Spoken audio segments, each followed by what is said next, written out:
Malatra ny fiarabana tompoko lasy tompoko vavy tonga soa indray atao anatin'ny fotoanan'ny fampahalalam-baovao eto amin'ny fahitalavitra MBS manasana ampanajana izay anaraka ny fampahalalam-baovao hatramin'ny farany. Tontolon'ny politika avy hatrany ny tsy fitoviam-pijery amin'ny famaritana ireo fototry ny krizy sedrain'ny firenena no olana goavana eto amin'ny firenena amin'izao fotoana izao. Mbola mitoetra ireo rafitra sy ny andram-panjakana teo aloha izay nahitana sy niteraka olana ka tsy mahagaga ny fandroritana amin'ny lafiny maro ho an'ny sampisehatra politika sy ny mpitondra sasany hoy ny mpamakafaka politika Dr Randriamamizafy Ignace. Raha tsy misy ny fahavononana ijery fotony ny tena antony krizy politika sy ara-pitantanana dia aina iafara amin'ny fanakalozan-kevitra tsy hitondra fiovana mivaingana ny fikonan-doha-pirenena hoy hatrany ny fanamariana. Ny antsipriana izay eo amin'ny rindran-tsara ny tahiriny aina. Mazava ny fitakiana teto Madagasikara, miala i Rajoelina sy ny virongony, mipetraka nefa ny olana, ilibany fitondrana ny virongony ka tsy mahagaga raha misambadidaka ny fomba fiasa ara-politika sy ny fijery ara-politika ho an'ny samy malagasy, hoy ny faneho-kevitry ny mpamakafaka politika Dr Randriamamizafy Ignace. Ny lalam-pandrenan'ny Repoblika fahaefatra no virongony voalohany, kanefa io lalana io no ialokalofa ny fitondrana ambara fa fanavozana, hoy ihany ny fanazavana. Toy izany ihany koa ny androm-panjakana toy ny mpanao lalàna, fivadiana palitaona nanjaka tao satria olona samy nigoaka tombontsoa tamin'ny mpitondra naongana ireo no maro anisa ao anatin'izany. Fampitsarana lalam-pandrenana, fandravana ny androm-panjakana, ireo ihany no vahaolana ivoahana sy amahan'ny olana misy eto, hoy ny mpandinika politika Dr Randriamamizafy Ignace. Tsika hoe miala Rajoelina sy ny virongony dia nefa le lalam-pandrenana raha najanontsika eo le natonga ny olona mipetraka teoko. Raha jerevana zao anatin'ny Assemblée nationale nge niova-palitao fotsiny ngefa eo amin'ny 20 nisan'ny solombavam-baoaka ao. Fa any amin'ny 30 nge olona lany tamin'ny Irmara TGV TMA sy indépendant. Dia reny nivadika makary fotsiny fa ny fomba fijeriny nge le teo ihany ny teo e. Ny androm-panjakana rehetrarehetra akoatran'ny PRRM sy ny gouvernement zay ihany nge ny niova fa ny gouvernement aza mbola misy olona avy tany amin'ny TGV Irmara anatin'io ao raha tsy diso mety 10 enina eo. Ny any amin'ny ACC nge raha tsy diso anakiroa no nivaina. Ny CNI nametra-pialana faobe dia efa le rafitra le teo iny ihany. Hatrany amin'ny faritra nge mbola zay. Dia izany anisan'ny mahatonga ny fisavoritahana io satria misy tena tia metraka mihitsy ny hoe manao fanavoazana fanadiovana fa misy mbola te hijanona teo ihany ko. Eri-poverimana ny any malagasy ary ho fandaniam-potoana fotsiny ny firosoana amin'ny fikonan-doha-pirenena raha toka tsy mahafantatra mazava ny tena olana mahazo ny firenena ny rehetra, hoy hatrany ny fanazavana. Porofon'izany ny zavanisy teny amin'ny antenimieram-pirenena omaly, endrika ampahibe maso ny atao hoe solombavam-bahoaka malagasy sy ny fahafantarany ny asa nankin'ny vahoaka taminy. Raha mbola tsy tena manaraka ny cadre légal sy ny lalàna tsika ny manao zavatra. Faharoa, raha mbola tsy haitsika ny olana anankiray, ny tena fototry ny olana zany, na inona olana mitrangy eto amin'ny firenena, na olana politika io, na olana ara-toe-karena, na olana ara-tsosialy, raha mbola tsy fantatsika ny fototry izay olana zay dia tsika ny ao tsy mahavaolana fa manao vahaolana petatoko. Solution pomade izay fon'izay mpianatra. Periko tsara. Raha mbola tsy fantatsika hoe inona marina ny olana ara-politika mahatonga antsika ny mifanirivotra lava, mahatonga ny ikomenimena communication interposée hoe ty manao an'ity tsy mety ny ACC, tsy mety ny député, tsy mety misy ny fitsarana io. Dia tsy mahavaolana an'itsika satria le fotsiny olana tsy haitsika. Raha mbola tsy voavahantsika, tsy fantatsika mazava hoe inona marina ny olana ara-toe-karena mahatonga antsika lazana fa mahantra io. Dia inona ny nahatonga ilay fahantrana, ahoana ny fisehon'ny fahantrana anaty fiarahamonina, tsy mahavany olana ny fahantrana io tsika ne. Dia ohatr'izany zao izy rehetrarehetra io. Tsy ampy ny fanaovana fikonan-doha-pirenena raha tsy misy ny finiavana amantatra sy amahany tena fototry ny olana, hoy hatrany ny fanamafisana. Iankina indrindra amin'ny fahafahan'ny mpisehatra rehetra, miatrika ampahatsorana sy tena ampitiavan-tanindrazana ireo olana lalina mba ampisarabazana ny fiarahamonina sy ny tontolo politika malagasy ny fahombiazan'ny dinika. Mahakasika indrindra izay resaka fikonan-doha-pirenena izay dia nanomboka ny alatsinainy teo ny fivoriana teo anivon'ny FFKM Foibe sy ny faritany azahoana miroso amin'ny asa fanatanterana ny fikonan-doha-pirenena. Raha ny vaovao azo dia ao anatin'ny fananganana ny komity teknika ireo nomena andraikitra amin'izany ary ivoaka sy ampafantarana tsy ho ela ny tetikandro ahafahana miroso amin'ny dinika nasionaly. tsy tokony hijanona amin'ny fitariana ny fikoanandom-pirenena ihany ny andraikitry ny FFKM hoy ny faneho-kevitry ny mpandinika fiainam-pirenena Serge Zafimaova fa eo indrindra ihany koa ny momba ny fifidianana izay antoky ny hoavy ny firenena. Fanampanazavana eo amin'ny rindran-tsary ny Tahiry Niaina Atrany. Iainga eny anivon'ny Fokotany miakatra any amin'ny commune, district ary faritra ary miafara amin'ny fikoanandom-pirenena raha ny fandaharam-potoana napetraka. Ny tanjona dia ny anangonana ny hevitry ny vahoaka eny fotony amolavolana vina iombonana ho an'ny hoavin'ny firenena hoy ny mpandinika fiainam-pirenena Serge Zafimaova. Mba isin'ny mangarahara natsangana ny komite teknika ho an'ny fikoanandom-pirenena hoy ny fanazavana. Raha ny zava-misy tsy tokony hijanona amin'ny fitariana ny fikoanandom-pirenena ny asa sahan'ny FFKM eto amin'ny firenena fa andraikitra lehibe tokony hotsirihany ny paika azahoana fifidianana madio ekendrehetra iankina ny hoavin'ny firenena rampitso hoy ny faneho-kevitra. Le izy ny anjaran'ny FFKM zany no mametraka ataontsika hoe processus inclusive atongavana zany hoe amina fomba fiasa ho ekendrehetra. Ny tokony hazavany le concertation nationale zany tsy tokony hoe hijanona fotsiny aloha zany am'le resaka concertation nationale le ataontsika hoe mandany FFKM fa andamina mihitsy fivoahana amin'ny crise politique misy. Am'le fivoahana am'le crise politique misy zany ohatra hoe anjaran'ny zareo zany mijery ohatra hoe ny resaka état civil sy ny karapanondro.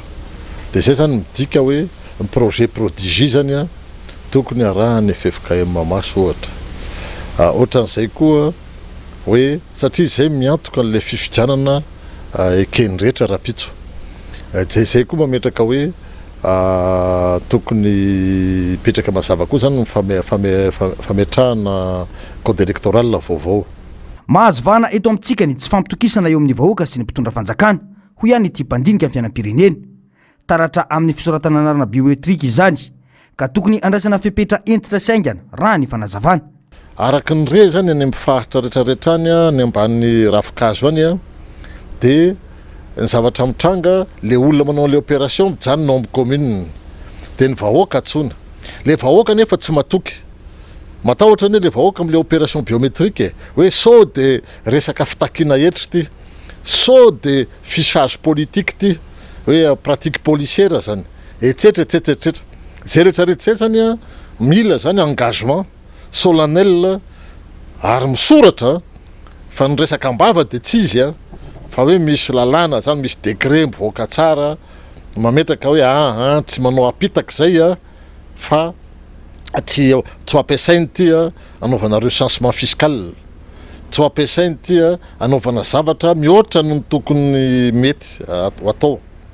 Zay engagement zay amina texte réglementaire zany farafahakeliny raha tsy hoe lalàna mihitsy lany eo amin'io antemera-pirenena io na de hoe tsy milamina koa ka zany rehetrarehetra zany zao no mila ataontsika hoe fandaminana mipetraka.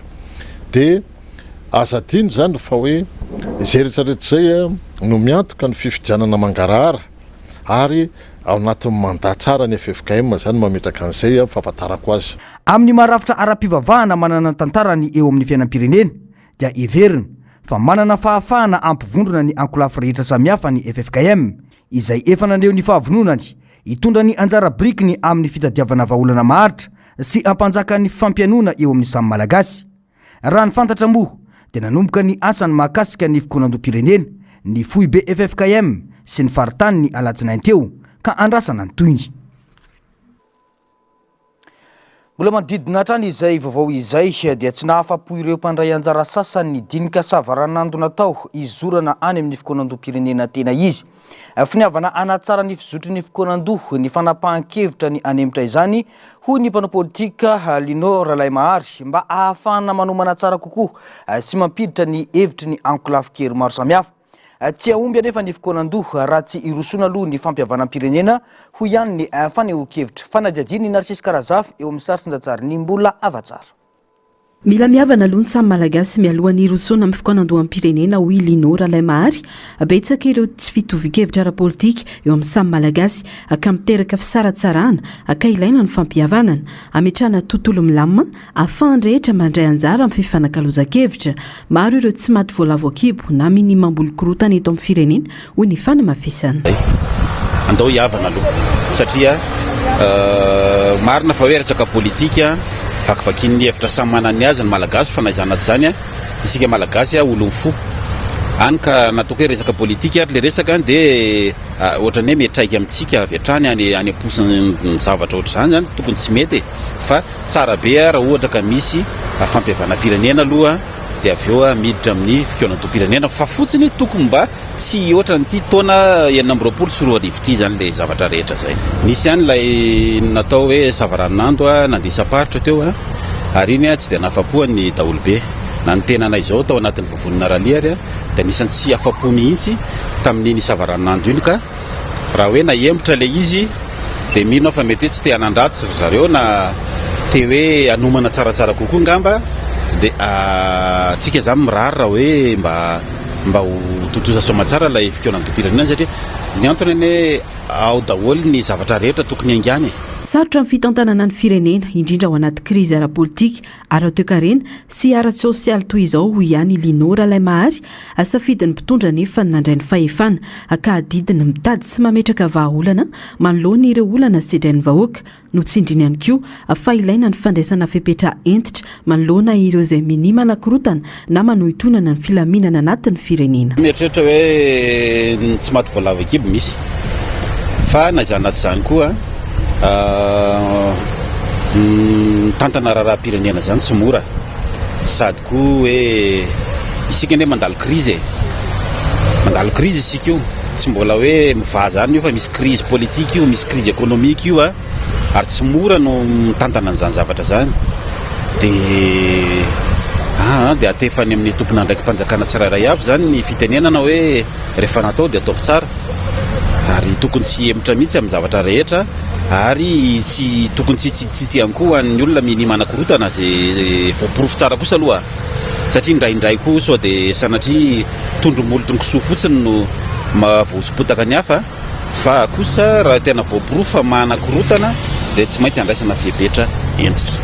Ny fampihavanana sy ny fifampiresahana no anisan'ny lakile fanarenana ny firenena sy fametrahana fitoniana maharitra mialohany anatanterahana ireo dinika lehibe mikasika ny hoavy Madagasikara.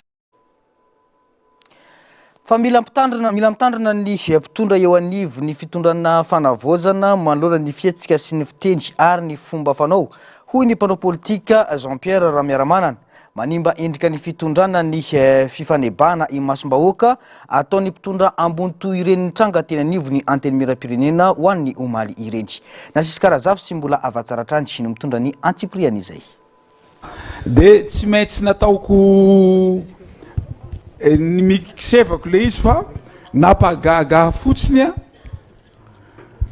ny anarany mpanohitra mandrakizay no voasariko voalohany tao anatin'ny ty zavatra ary marina fa tsy tenin'Andriamanitra le izy raha lafa vavaka atao amin'Andriamanitra le izy fefanomeko anao ny io andraikitsy io napetrako tao aminao io dia engane ho mandrakizay anareo mpanohitra fa mandrakizay koa za hitondra ty fitondrana ty samy mitondram-bavaka andraso aloha fa mbola tsy nanome fitenenana anao azafady mahazo mipetraka anao andriamatoa lehibe ny mpanohitra. Ny filohan'ny anteny miram-pirenena hoe filohan'ny mpanohitra mandrakizay aho fa ny zavatra lazaiko ny tenin'ny filohan'ny anteny miram-pirenena tsy tenin'Andriamanitra tsy manana fahefana feno izy hamaritra ny hoaviko fa Jehovah Andriamanitra irery ihany no mahalala ny tondrany ihany tsy mandamina ny fiainako sy ny hoaviko rehetra fa tsy ny filohan'ny anteny miram-pirenena. Maro amin'ireo mpanao politika nahazo fahefana no mieboebo sy manao fihetsika tsy mifanaraka amin'ny andraikitra sahany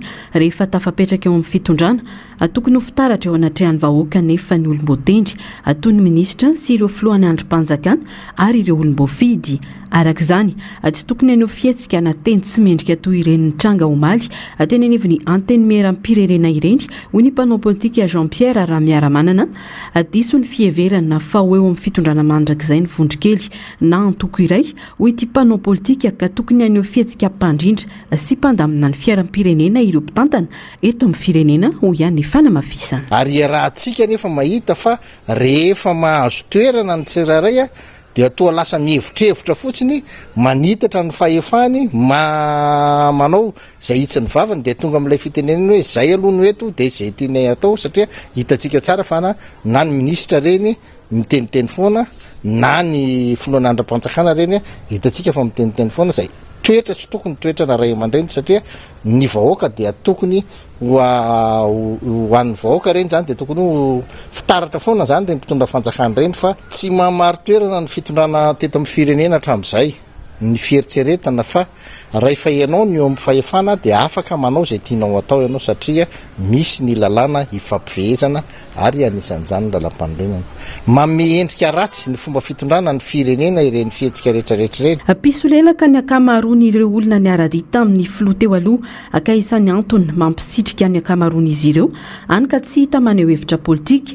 Vokany marefo ny hery fanoherana eto Madagasikara ny filoha lefitra fahafito eo anivon'ny anteny miaram-pirenena irery sisa no samy joro manohitra ho ihany ny fanehoan-kevitra. Ny fanoherana moa zany raha marina zao dia ohatran'ny hoe mikisaka nakao amin'ireo hery mara taloha zay mila vonjy filobera no mitantana azy ankehitriny fa ilay olona niaraka tamin'ny filoha Andry Nirina Rajoelina teo aloha dia olona pisolelaka ka mampiseho an'izay toetra mahampisolelaka azy izay izy ka tsy misolelaka amin'ny olona efa tsy eo amin'ny toerana intsony izy fa misolelaka indray amin'ny olona eo atoerana ankehitriny dia lasa marisa zany ilay fanoherana ny firenena ka lasa miteraka fankalana ilay fanoherana eo amin'ny firenena ny fandraisana azy fa raha ny tena marina ny fanoherana dia tokony efa mikisaka any amin'ireo ataontsika hoe hirmara teo aloha zany. Mila maka lesona tamin'ireo lesoka tamin'ny fitondrana teo aloha ny mpitondra amin'izao fotoan'izao raha tian'izy ireo ny hamary toerana ny fitondrana fanavaozana ho ihany ity mpanao politika ity. Fanana tanteraka fanambaram-paranana ny tolakandro teo teny amin'ny lapan'ny fitsarana avo momba lalam-pandrenana ireo mpikambana maromaro eo anivon'ny gouvernemanta fanavaozana. Nitarika azy ireo ny prime ministre lehibe ny gouvernemanta. Isan'ny nanatanteraka izany ny ministra misahana ny fanavaozana, ny ministry ny fampianarana teknika sy ny fanofanana arakasa, ny ministry ny toe-karena sy ny fitantanam-bola, ny ministry ny fitsarana, ny ministry ny fitaterana, ny ministry ny rano sy ny maro hafa. Voafaritry ny andiny ny faraika amby efapolo ao anaty lalam-pandrenana fa adidy tsy maintsy tanteraina ny fanambaram-pananana manoloana ny fitsarana avo momba lalam-pandrenana ho an'ireo androm-panjakana voafaritra anatin'ny andiny ny efapolo ao anatin'ny lalana io ihany ka anisan'izany ny gouvernemanta. Fenitra iray ahafana miady amin'ny kolikoly ary fanehoana amin'ny fanajana fitsipika sy ny mangarahara eo amin'ny fitantanana ny raharaham-panjakana ny fanaovana fanambaram-pananana amafisiny ny andiny ny faharoa ao amin'ny lalana fa 9 tsipika 4 tamin'ny 12 aogostra 9 makasika ny ady amin'ny kolikoly. Ireo tompon'andraikitra ambony isaky ny departemanta sy ny sapan'ny raharaham-panjakana rehetra no tokony anao izany.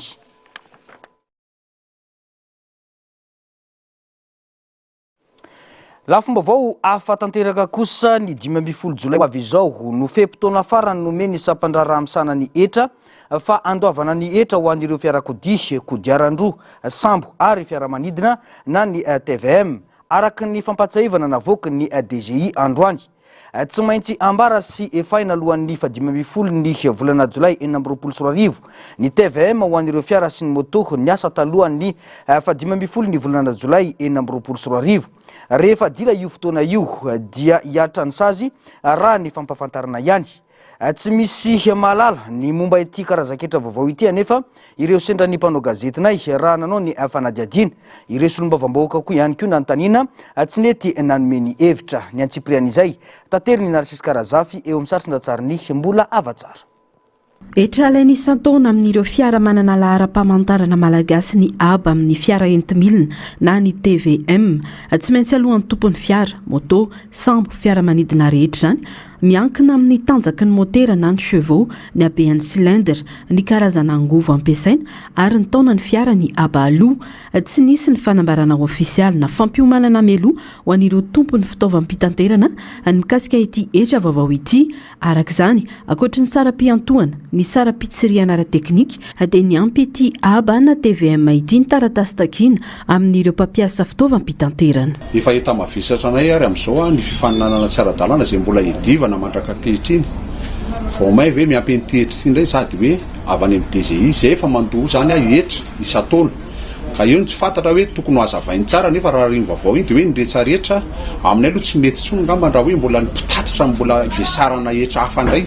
Akoatra nefa etra izay efa fandohana isan-taona izay ary mbola mangataka amin'ny fanjakana hoe asio femorana ihany ny etra anaiko vao may ampiana an'ity etra ity ve tsy vao may loza zany izay zavatra izay ka aminay tsy tokony hiatra ty aminay mpitatitra lizy satria raha niresaka tamin'ny solotenan'ny transport zay teo ministèren'ny transport ny tenako dia miantso azy hoe nahita an'ity vaovao ity dia izy koa tsy au courant an'io zavatra io zany fa nangataka fanazavana koa zany izy any amin'ny DGI dia zay zavatra zay le teo hoe mba misy ihany zany ny tokony hoe fampiresana sy fampadinihana aloha satria zay le hoe andro fanavao. Raha ny tabilona avoaka ny fitondram-panjakana dia 5,000 ny TVM ambany indrindra ho an'ny fiara elektrika kely ray hatramin'ny 4 chevaux latsaky ny 5 taona ary tafakatra 4,3 hetsy ny sarany ambony indrindra ho an'ny fiara diesel mihoatra ny 15 chevaux mihoatra ny 20 taona tokony ho teny rana ny fanapahan-kevitra raisina toy izao hoy ny fanehoan-kevitra. Potika amin'izany ny mpitatra ho anay mpitatra aloha dia tsy mety aminay io fa mila mifandinika fa tsy mety io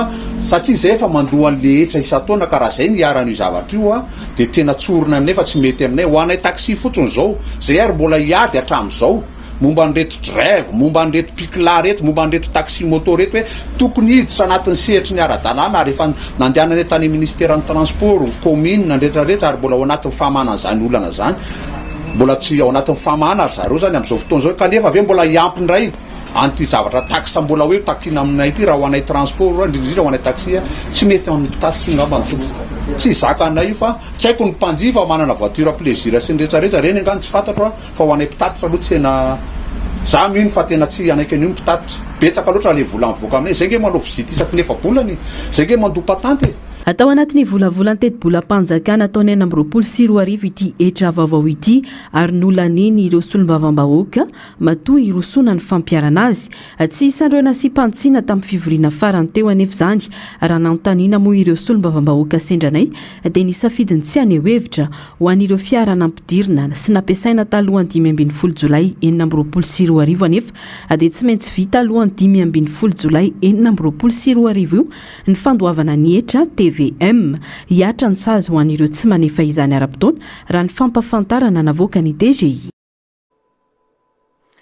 Zay ny koa no irosontsika tanteraka ao anatin'ny politika akapoben'ny fanjakana mahakasika ny fampidiram-bola sy ny fifehezana ny vidim-piainana dia ho voafehy ny fiakaran'ny vidim-piainana amin'ity taona ity raha ny paikady sy ny politika napetraka hoy ny ministry ny fitantanam-bola-panjakana. Ny zana napetraka mialoha ny teti-bola-panjakana nasipantsiana mba ahafahan'ireo solombavam-bahoaka mandinika sy miady hevitra amin'izany hoy hatrany ny ministra tompon'andraikitra Rindratsarin'ny Tahiriny aina. Nankataovan'ny gouvernemanta malagasy tamin'ny alalan'ny lalàna fanitsinan'ny teti-bolana ny PLFR 2024 ny fampidirana ireo entana friperie ao anatin'ireo vokatra hiaran'ny etra ny fanjifana ka etra 100 no alaina amin'ireo entana ireo. Tafiditra ao anatin'ny paikady ny fanjakana anangonana loharanombola anatin'ny bebe kokoa anohanana ny teti-bola-panjakana izany. Tombanana itondra 20 miliara ariary ny fanampiny ho an'ny kitapo-bola-panjakana ity etra vaovao ity. Tanjona ny anomezana ny fanjakana fitaovana sy loharano ampy atrarana ny tanjona ara-bolana petrany sady anatsarana ny fitsinjarana ny arena sy ny fidiram-bola raha ny fanazavana. Anisan'ny tanjon'ny fanjakana ny fiarovana ny fahefa-mividin'ny malagasy, ny fitandrona ny fitoniana ara-toekarena, ny fanafanganana ny famoahana ireo famatsim-bola ary ny fanohanana ireo sehatra afaka mamorona asa hoy hatrany ny ministry ny fitantanam-bola izay nanamarika fa voafehy ny mety ho fiakaran'ny vidim-piainana amin'ny ity taona ity. Ny zay mantsy zany le eo zany aloha le fahafehezana zany fivezivezen'ny vola. Isan'izany zany ohatra le politique monétaire zany ampiantsika ohatra le tanjana mbola avoavo zany zao anatin'ny zavatra zay. Dia eo koa zany ny resaka hoe famerantsika ny fandaniana be loatra anatin'ilay izy dia misy ny eo koa nefany ny fampiroborobotsika amin'ny famokarana satria tsika hoe niakatra mivokatra misehatra ny manavotra zao niakatra dia nientina zany le vidiny zavareny dia io zany le fitatana zany macroéconomie zany izy makapobeny tsika zany zao mahita hoe ny sandambolitsika zao niakatra koa ohatra dia iny koa zany mampihena zany zay ny vidy hitana farana dia mihena kasoa le vidim-piaina anatin'ilay izy zay zany ny fanohizana ireo hoe zakana tsarana ny tolotra ho an'ny olom-pirenena eny fotony toy ny fanaparitahana ireo ivoketra sy ireo imprime ampiasain'ny fanjakana any amin'ny faritra ary ny fanatanterahana ireo fotodrafitrasa lehibe eo amin'ny sehatra ny rano ny angovo ary ny lalana no isan'ny asa lehibe ataon'ny fanjakana hoy ny fanamafisana napetraka mialoha ny volavolan-dalàna amin'ny feniteto-bolana sy mpanitsina na ny LFR mba ahafany rehetra mandray anjara amin'ny adihevitra sy manaraka akaiky ireo fepetra voarakitra ao anatiny araka ny fanazavany ministra Atrany. Vaovao ny fampianarana teknika sy ny fanofanana araka sakosay indray dia ezahina vitaina alohan'ny 20 ny volana Jiona ireo dingana fandraisana ho mpiasam-panjakana ho an'ny andiany voalohany amin'ireo mpampianatra vacataire miisa 500 eo anivon'ny ministera ny fampianarana teknika. Taorin'ny fitetezam-paritra sy ny fandraisana ireo antotan-taratasy ho an'ireo mpampianatra vacataire izay nafain'ny fepetra tamin'ny recrutement Ampahibemaso izay niarahana tamin'ny Bianco dia miroso amin'ny dingana manaraka dia ny fametrahana ny guichet unique ikirakira ireo antotan-taratasy ny eo anivon'ny ministera amin'izao fotoana izao. Nisy moa ny fametrahana izany tamin'ny fomba ofisialy ny maraina teo. Ny antsiprian'izay eo amin'ny rindratsariny tahiriny aina. Nosokafana androandry ny rafitra guichet unique iarahany ministera ny fampianarana teknika sy ny fanofanana arakasa sy ny ministera ny toe-karena sy ny fitantanam-bola manatanteraka mba anafainganana fikarakarana ireo antotan-taratasy rehetra mifandraika amin'ny fandraisana ireo mpampianatra ho mpiasam-panjakana. Iandreketan'ity rafitra ity ny fanamarinana ny fahafenony antotan-taratasy, ny fisoroana ny mety isy ny osoka ary ny fanatanterana ireo visa ilaina eo anivon'ny ministera ny asa-panjakana sy ny ministera ny fitantanam-bola. Dia amin'ity herinandro ity no anaovantsika an'izany mba ahafahana kokoa zany manafaingana sy mba ahafahantsika koa manamafy mba adio sy angarara zany recrutement zay ho tanterahana zany. Tsara ho apatsika fa 250 nisan'ireo mpampianatra vacataire zay nirecrutentsika ary eo dia nisy ny critère zay napetraka ny diplôme zany eo koa ny ancienneté dia teo ihany koa zany ny volume horaire eo ny tenty sy ny spécificité ny taranja zay natao zany tao anatin'ireny rehetra reny ny taona dia jerevana daholo reny dia hitatsika fa hatreto zany aloha dia nandeha ampilaminana izany ary saotra rana ny mpiara-miasa rehetra tato amin'ny ministera zay niaran'ny sala ary hitatsika amin'izao fa zavatra tadiatavin'ny vahoaka ny tadiatavin'ny mpampianatra dia zavatra hoe mazava sy madio ohatr' zao ary hitatsika kamany fa na eny anivon'ny tambazotra na ndresaka zay mandeha dia tsy misy tsony ny atabataba sy ny tsaotsao fa mazava ny fitsipidalao dia zay misy ny tadiavin'ny vahoaka rehefa mazava ohatr'izay dia manaiky ny olona manaiky ny mpampianatra fatany hoe rehefa mangara dia fatany izy hoe recruter amin'izao dia rehefa tsy recruter izy dia efa fatany eo sato hoe raha misy amin'ny manaraka zany dia amin'ny manaraka na manaraka ny manaraka voatafiditra zany ao anatin'izay.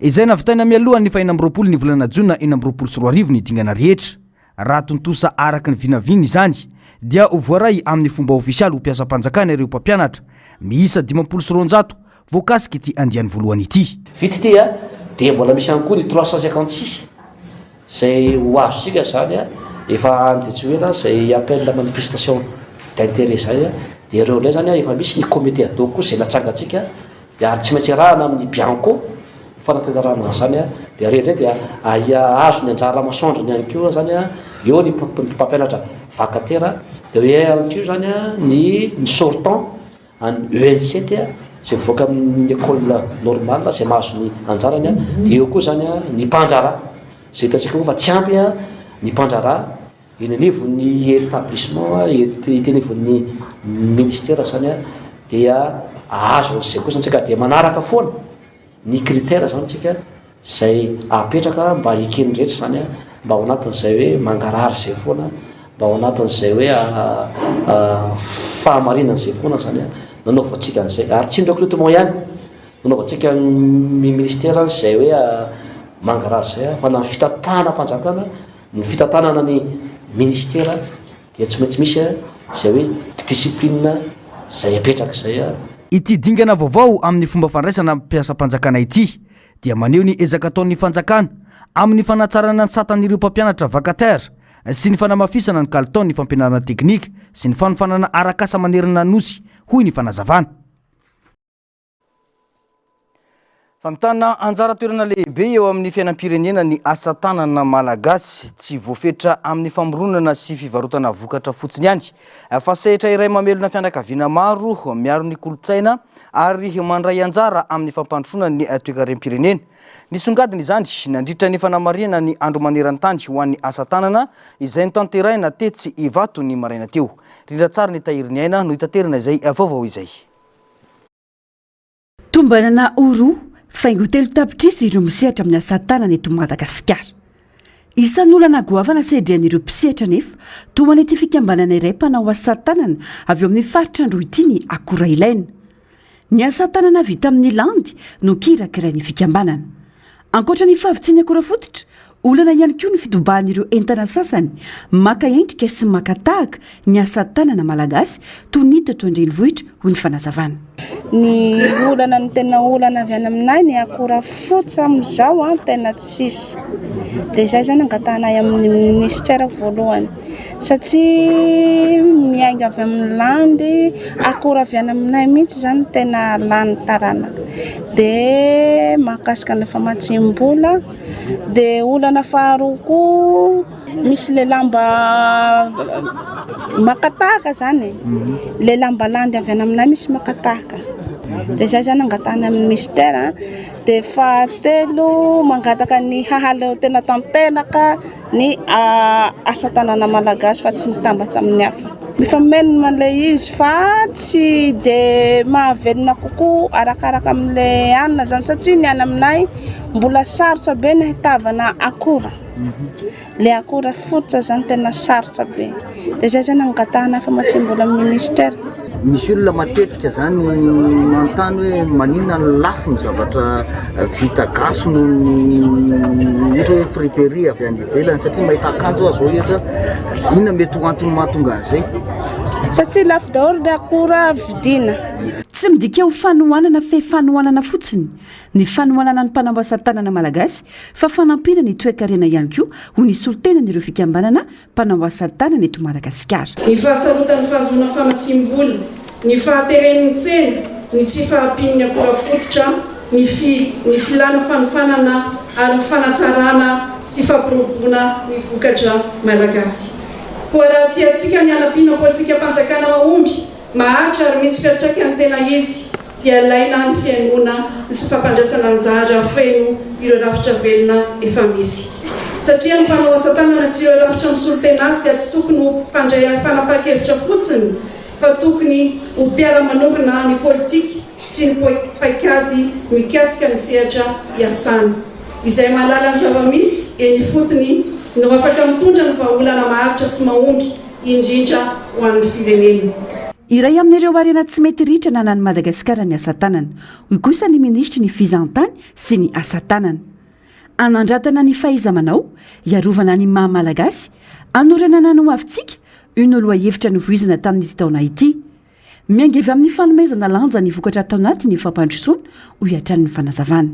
Eo anatrihan'ny fanamby ara-toe-karena sy ara-tsosialy maro samihafa, dia vao maika hita ny mahazava-dehibe izany asa tanana izany. Sehatra mamorona asa izy io, amanapitrisany tokoa no mpisehatra amin'ny asa tanana eto Madagasikara. Mampidibola ary mampiroborobo ny fampandrosoana ny fotony arak'izay fanambara teo ihany. Fianakaviana rivony ane manerana ny Madagasikara no miankina amin'izany asam-panana izany ary tanora maro vehivavy reny mpianakaviana ray mpianakaviana maro koa azy no mahita fanantenana soavy vaovao ao anatin'ny asa-tanana. Tonkolasy tonkovavy mitanteraka ny gouvernement tany fanavaozana ny repoblika izay soloky teny eto amin'ity maraina ity fa ny fampandrosoana maharitra dia tsy maintsy miaingy amin'ny fanomezana lanja ny arena sy ny talenta ananantsika eto amin'ny toerana izany. Misy moa ireo dingana samihafa amin'izao fotoana izao ary misy ireo solombavam-bahoaka ny Madagasikara izay miady mafy amin'ny ahafahantsika manavao an'izany code de l'artisanat izany miara-mientana ny ministera ahafahantsika mamaly tokoa ny etaetan'ny mpanao asa tanana arak'izay andrasana ahatonga azy ho fanotra ho an'ny fampandrosoana. Fotoana nanolorana karatra ary mari-pankasitrahana ireo mpanao asa tanana ihany koa ny fotoana androany ankoatra ny fampisehoana mivantana ny asa tanana. Fotoana nanehoana hetsika ara-kolotsaina ary dinika natabatra boribory niaraka tamin'ireo mpisehatra isantsokajiny ihany koa.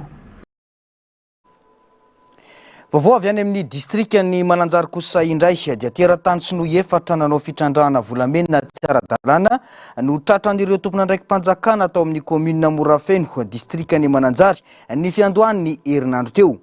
Tsy manana fahazahoan-dalana ara-dalàna hitrandraka arenan-kibony tany ny orinasan'ireo teratany vahiny ary tsy manana fahazahoan-dalana ara-tontolo iainana ihany koa raha ny fitsirihana nataon'ireo tompona ndraikitra. Vao marina nandritra izany fa nisy voka-dratsiny tamin'ny tontolo iainana ny asa fitrandrahana volamena nataon'izy ireo manoloana ny fitaraina nataon'ireo mponina manodidina nahaton'ireo manam-pahefana any an-toerana avy hatrany ny asa fitrandrahana ataorin'izay ka nosamborona ireo sinoa ary nentina natao famotorana mba amaritana ny andraikiny sy ny fandikan-dalàna mety ho nataony. Nitarika ny fitsirihana teny an-toerana ny lehiben'ny faritra Vatovavy niaraka tamin'ny prefet-ny Mananjary ny lehiben'ny ala ao amin'ny dred Vatovavy ny talepatry ny arenan-kibony tany ny lehiben'ny gendarmerie pirenena ao Vatovavy ary ny talepatry ny polisy pirenena.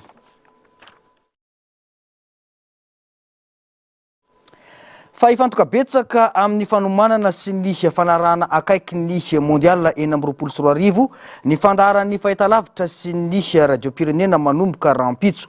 Vinavinaina isy distrika manodidina ny 50 no andefasana ankalamanjana ny lalao mba ahafahan'ny olona maro manaraka sy mankafy ny fiadina ny amboara erantany ho an'ity taranja baolina kitra ity. Anahirana ny ansaramandra anamariana ny ansaramanitra sy ireo iray volan'ny teny malagasy ihany koa ireo fandaharana arosony Canal Plus iarahana iasa amin'ny ORTM amin'ny fampitana ny lalao mondial eny amby 24 raha ny fampitam-baovao hatrany. Narisy karazafy sy mbola avatsara no mitondra ny antsiprian'izay. Isin'ny fiara-miasa mivantana amin'ny ORTM sy Canal Plus fanatsarana ny kalitaony sary sy ny feo amin'ny fandrakofana ny fiadinany amboara erantany ho an'ny taranja baolina kitra eny amby 24 araka ny fanazavana lalao 470 amin'ireo 400 mandrafitra ny mondial 2026 no azon'ny TVM alefa mivantana. Tafiditra ao anatin'izany ny lanonana fanokafana, ny lanonana famaranana ary ny fanolorana ny amboara ho an'ny tompon-daka. Isan'ireo lalao betsaka indrindra azon'ny fahitalavitra iray alefa aty Afrika Atsimon'ny Saharany 470 raha ny fanazavana hatrany dia misy ireo firenena Europeana sasany tsy mahazo isa mitovy amin'izany. Anisan'ireo firenena amin'ny teny frantsay nahazo andefa lalao maro indrindra i Madagasikara raha ny fanazavana. Diffusé en clair na free to hear amin'ny teny anglais dia ny antony tsy miankina zany amin'ny fahafahana na fananam-bola no nahazahoantsika an'ireo fa ny règle na discipline zay napetraky ny FIFA amin'ny fomba fahafahany ihany koa mivarotra an'izy moa zany satria misy firenena Europeana zao zay fantatsika fa manam-bola kokoa no isika fa tsy mahazo ny diffusion en clair mihoatra non tsy mahazo ny 470 izy fa latsak'izay ny azony nefa firenena Europeana. Dia misy catégorisation maromaro ohatr'izay zany ny fomba fahafahana anazy ka raha ty Afrika dia isika no mahazo ny betsaka indrindra raha mikasika ny fahafahana mahazo ny match iny zany no asindesaka. ankoatra izay ifantoka tanteraka amin'ny fankalazana ny asaramanitra ny fandaharana rehetra andeha ao amin'ny Canal Plus amin'ny ity volana Jonaina amin'ny 24 ity isan'izany dessin animé Hello Kitty amin'ny teny gasy, ny tantara mitohy Maizim-bola nandihan'ny faefatra, ny tantara mitohy Rosalinda, ny fanatanjahantena sy ny maro hafa. Misy amin'izao fotoana ny tolotra asaramanitra ka vidiana amin'ny sarany 5,700 ariary ny bouquet Canal Plus ahitana tolotra tout canal ao anatiny iray volana. Misy ny chaîne vaovao izay vao niditra tato amin'ny Canal Plus tamin'ny voalohan'ny volana Jona, afaka anarantsika ny Rosalinda izay Nina TV izay. Ankoatran'izay nanao dessin animé ho an'ny ankizy zany ny Canal Plus izay nafaty amin'ny teny malagasy. Anisan'izany Hello Kitty izay tena fantatritsika hoe ankafizin'ny ankizy. De ankoatran'izay misy ny fanatanjahantena, misy ny match ny ankoay izay efa natolotray tao amin'ny GSTV ny voalohany ka hatramin'ny 7 Jona. De manaraka an'izay misy ny finale ny NBA afaka arahantsika ao amin'ny Canal Plus Sport sy ny top 14 rugby zany. Mariana fa na dia tsy afaka andefa mivantana ny lalao rehetra aza ny TVM dia hisy hatrany ny fampitinana sy ny tatitra momba ireo lalao tsy voarakitra ao anatin'ireo fandaharana manokana, tsy azo atao kosa ny manao rediffusion na fandefasana miverina ireo lalao tsy tafiditra ao anatin'ny zo nomeny FIFA ny TVM araka ny fepetra napetraky ny fédération na iraisam-pirenena ny baolina kitra ihany. Fanotokanana androany tao amin'ny fokontany Ambolo commune Ataratany Volonondry district Antananarivo Avaradrano ireo foto-drafitrasa ho an'ny fanabeazana avy amin'ny faritra Analamanga. Ahitana efitrano-tsekoly vaovao miisa 3 sy efitrano 2 no avaozana. Araka ny nambaran'ny lehiben'ny faritra Analamanga mpisolotoerana dia fitohizan-draha raha-mpanjakana ireo asa ireo ka anisan'ireo foto-drafitrasa tsy maintsy efaina na dia tsy voaloha tamin'ny fitantanana teo aloha aza ny vola ho amin'izany. Mpianatra miisa 700 no misitraka ny foto-drafitrasa vaovao eo amin'ny CEG Ambolo ity. Talohan'izao mantsy dia tao amin'ny tranom-pokon'olona no nanaovana ny fampianarana. Afaka mandray fanadinam-panjakana CEPS BPC ihany koa ny sekoly manomboka izao. Marina fa mahatratra 5,700 ny tapahafampanadinana tamin'ny BPC tao amin'ity sekoly ity tamin'ny taom-pianarana lasa. Nambaran'ny fatra Analamanga fa lara-pamerana ny fananganana foto-drafitrasa fanabeazana ka isy ihany koa ny fanorenana lycée any amin'ireo commune manana vokatra tsara amin'ny fanadinana BPC tahaka izao.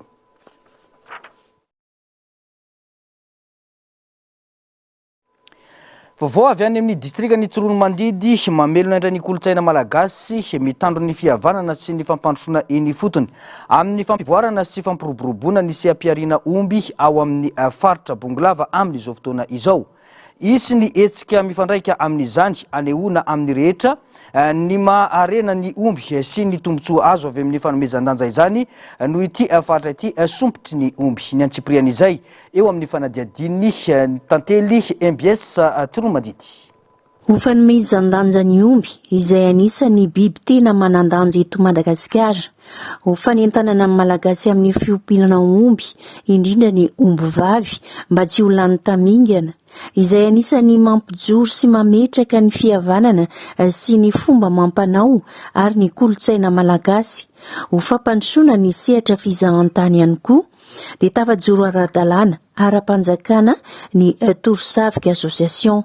Loha hevitra voizina amin'izany ny hoe kolotsaina raika agnarandray samihafa izay midika fa ny savika na ny tolomby dia kolotsaina iray hitambara ny malagasy rehetra manerana nosy. Ny amin'ny mahasopotry ny omby any Bongolava dia zava-dehibe ny fametrahana an'izany eto Bongolava, manarak'izay ihany koa amin'ny maha omby biby manamarika ny omby amin'ny malagasy dia zava-dehibe ihany koa no anomezana hasina izany atao hoe isin'ny omby zany. Tanjona ihany koa ny mba fanetanana andreo rehetrarehetra izay miompy omby mba hiompy omby vavy mba tsy hahtapitra sy tsy hahalany tamingana an'izay omby taranako omby gasy satria raha lany tamingana ny omby dia rava ihany koa ny fihavanana malagasy. Raha lany tamingana ny omby rava ny kolotsaina.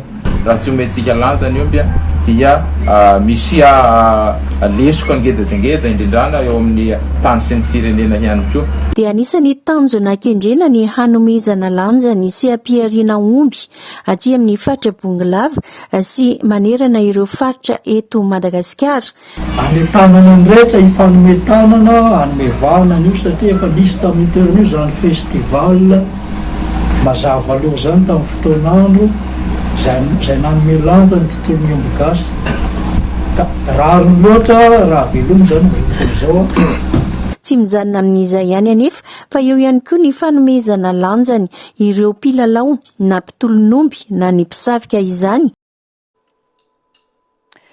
Maresaka avy any ivelany nanome sazy vaovao an'ny Rosia ny vondrona Europeana ny talatalasa teo. Sazy mahakasika ny sehatry ny solika ny banky ary ireo tambajotra manampy an'ny Rosia amin'ny fanohizana ny ady ao Ukraine ity fampiarany vondrona Europeana ity. Ny antsipriany izay. Ny ampiny sazy nomen'ny vondrona Europeana ny Rosia tafiditra ao anatin'izany sazy izany ny sehatry ny solika ireo sambo antsoina hoe flotte fantôme ampiasaina ialana amin'ny sazy iraisam-pirenena, ny banky, ny orinasa misahana ny vola numerika, ny vokatra avy amin'ny jono ary ireo miaramila nandray anjara tamin'ny ady tao Ukraine. Nanambara ny filohan'ny voamera Europeana Ursula von der Leyen fa tonga amin'ny fotoana andinihan'ireo firenena mpiaradia amin'ny Ukraine fomba vaovao amerianana ny fampiresahana momba ny fandriam-pahalemana ity tolo-kevitra ity. Tanjona ny anerenan'ny Rosia naiky ampisahatra ny ady mialohan'ny hanombohan'ny fampararahana. Araky ny nambaran'ny Ursula von der Leyen, tsy naomby i Rosia tamin'ny fiezahany hampanaiky ny Ukraine. Mihamavizatra isan'andro anefa ny voka-dratsy ny ady ho an'ny Rosia ary ireo vahoaka Rosiana no tena misaka ny jeran'ny aina. Ny feran'ny vondrona Europeana miaraka amin'ny G7 sy Australie ny vidin-tsolika Rosiana nanomboka tamin'ny taona 2024. Tamin'ny taon-dasa nofaina ho rafitra mivaova izany ka napetraka ho 500 ambanin'ny vidin-tsolika eny an-tsena ny fetrambony. Niakatra amin'ny vidin-tsolika Rosiana ny karazana orala ho $7.20 isaky ny baril raha $5.10 izany tamin'ny volana febroary. Midika izany fa raha taon'ny 15 Jolay ny fanavaozana dia hiakatra koa ny fetrambony amin'ny vidiny ka mety hanome tombony vetivety an'ny Rosia izany. Noho izany nanolo-kevitra ny voamera Europeana ny hanemorana ny fanavaozana hatramin'ny janoary 2024 ary hitazona ny fetra amin'izao fotoana izao izany hoe $420 isaky ny baril. Ndokosandray ary rahantsika ireo tranga afakely maneran-tany. Tanàna kely ravan'ny Rivodoza tamin'ny taona 1770 i Danush Godi ary vitsy dia vitsy ny mponinao amin'izao fotoana izao. Hita any atsimon'ny Inde ao amin'ny fanjakana Tamilina 2 akaikin'ny Nosy Ramersoaram i Danush Godi izay tany manodidina ny 5 ka hatramin'ny 10 km tora-dro ary voahodidina ranomasina ka mahatonga azy tena miavaka sy mitokana. Tanàna nonenana sy be piasa i Danush Godi fahiny izay nahitana seranatsambo gary ary trano fonenana. Tamin'ny taona 1770 nisy ny rivodoza mahery vaika nandravan'ny tanàna manontolo tao anatin'ny ray alamonjy ka nahafaty olona manodidina ny 700 sy niteraka fahavoazana maro. Taorian'izay nilazana ny tanàna ary tsy naverana amboarina tanteraka intsony. Amin'izao fotoana izao fantatra amin'ny anarana hoe tanàna maty na tanàna rava izay anisan'ireo tanàna antsoina hoe ville fantôme i Danush Godi.